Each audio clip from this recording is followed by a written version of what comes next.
السلام عليكم.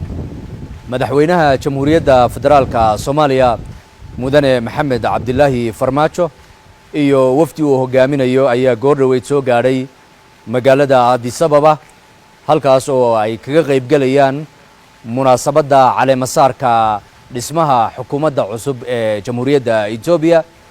Madaxweynaha Jamhuuriyaddu waxa uu ka mid yahay madaxda Afrikaanta ah iyo madaxda caalamka ee lagu maamusay laguna casuumay ka soo qaybgalka munaasabadan caleemasaarka iyadoo kor loo qaadayo xiriirka miradhalka ah ee ku dhisan isqadarinta daris wanaaga iyo wax wada qabsiga. Madaxweynaha Jamhuuriyaddu iyo wafdiga diblomaasiyiinta ee la socda inta ay ku sugan yihiin magaalada Addis Ababa waxay kulamo daceedyo la qaadan doonaan madaxda dhigooda ah.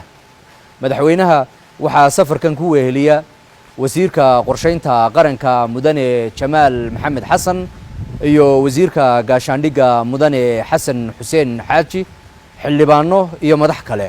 waad mahadsantihiin.